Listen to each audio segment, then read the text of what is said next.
Welcome to my channel. இப்போ நம்ம யாரை பற்றி பேச போகிறோன்னா, ஒரு மருந்து மாஃபியா கும்பல் தலைவன், ஏமாற்றுக்கார போதக்கார இளவரசனுமே, அந்த அழுக்கு பெண்மணி திருட்டு மயில் என்கிற அந்த குந்தாணி பற்றி நம்ம பேச போகிறோம். ஒவ்வொரு வீடியோவில் பேசிகிட்டே இருக்கிறோம். எதனால் பேசினேன்? ஸ்கேம். இப்போ மருந்தில் ஸ்கேம் தான், எல்லாமே ஃப்ராடு பித்தலாட்டம் தான்.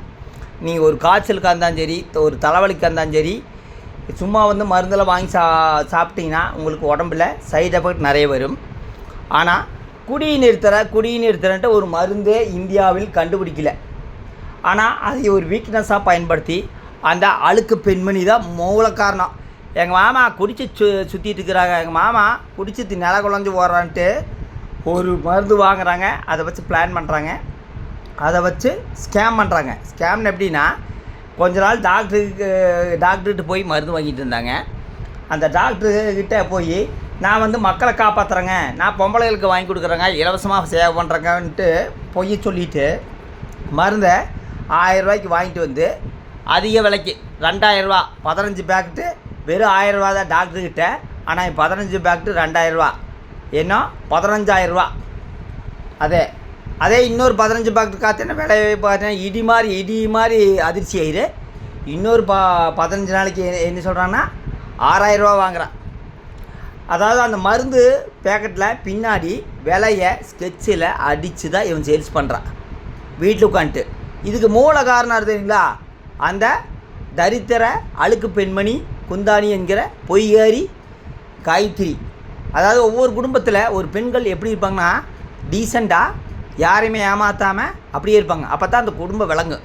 ஆனால் இந்த மாதிரி ஒரு பெண்ணை ஒரு வீட்டுக்குள்ளே விட்டின்னு வச்சுங்க, அந்த குடும்பம் என்றைக்குமே விளங்காது. ஆனால் அந்த ஏமாற்றுக்கார இளவரசன் இப்படி யாருக்கு மூல காரணமே அந்த அழுக்கு பெண்மணி தான்.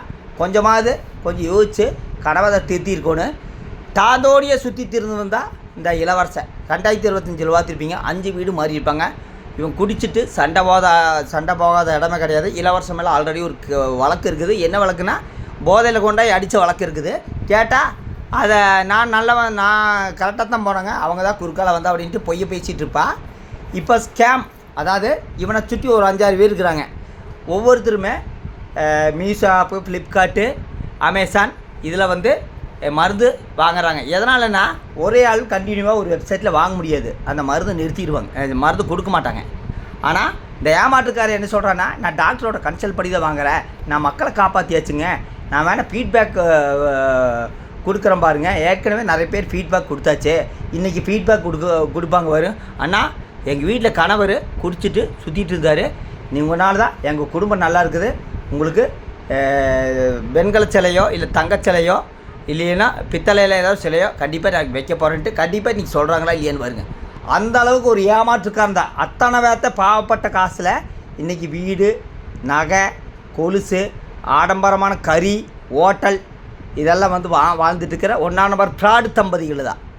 அவங்க அப்பா ஹாஸ்பிட்டலில் உட்காந்துட்டு கால் முறிவில் படுத்துட்டு இருக்கிறது. எந்த குற்ற உணர்ச்சியும் இல்லாமல் அந்த பொய்காரியுமே இந்த ஏமாற்றுக்காரனுமே எந்த ஒரு குற்ற உணர்ச்சியும் இல்லாமல் மருந்து சேல்ஸ் பண்ணிகிட்டு இருக்கிறாங்க.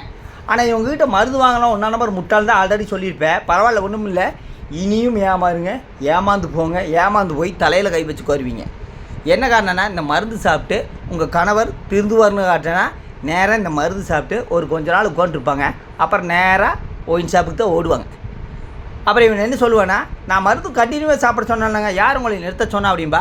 வாயை திறந்த பொய் பித்தலாட்டத்திலேயே ஊர்ன ஃபேமிலி தான் இளவரசன் எந்த காலத்துலையுமே ஒரு மான மரியாதை வெக்கமில்லாத ஒரு மனிதன். ஏன்னா ஒரு இடத்துக்கு போனான்னு வச்சுக்கோங்க, அந்த இடத்துக்கு பேர் தெரியாது, ஒரு நாலேஜ் தெரியாது, என் பக்கத்தில் நிற்கிறதுக்கு தகுதியாக 1% கூடி தகுதி இல்லாத மனிதன் தான் நான் இப்போ சொல்லுவேன். அந்தளவுக்கு ஒரு ஏமாற்றுக்காரன்.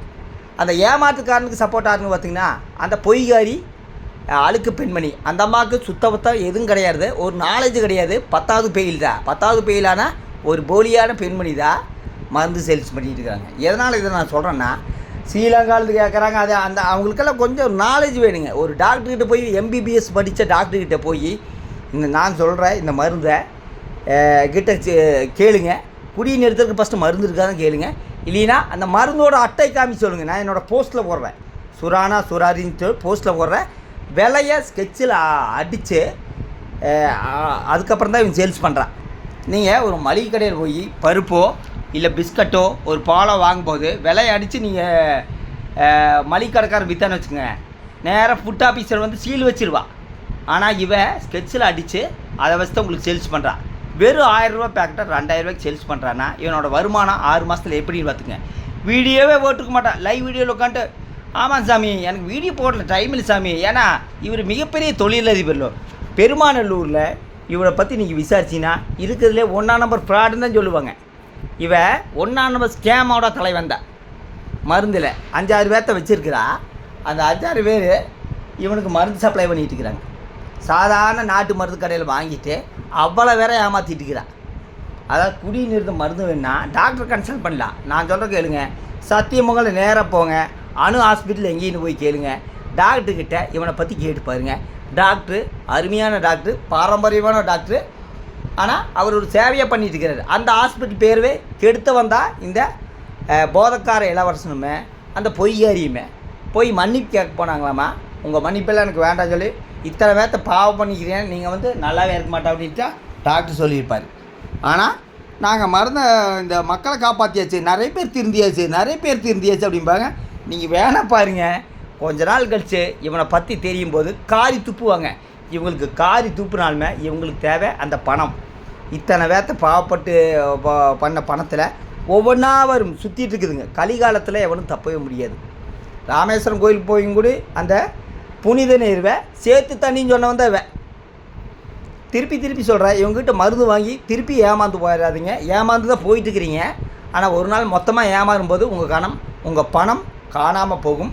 ஆனால் இவனுக்கு எவன் ஏமாந்தானே, எவன் குடும்பத்தில் சண்டை வந்தானே, எவன் அழிஞ்சாதுன்னு நம்மளுக்கு தேவை பணம். எந்த அளவுக்கு ஃப்ராடு பண்ணி பணம் சம்பாதிக்கணும் அந்த அளவுக்கு ஃப்ராடு பண்ணி பணம் சம்பாதிக்கலாம். நாம் வந்து நேர்மையான எப்பவுமே எந்த காலத்திலுமே இருக்க முடியாது. இவனோட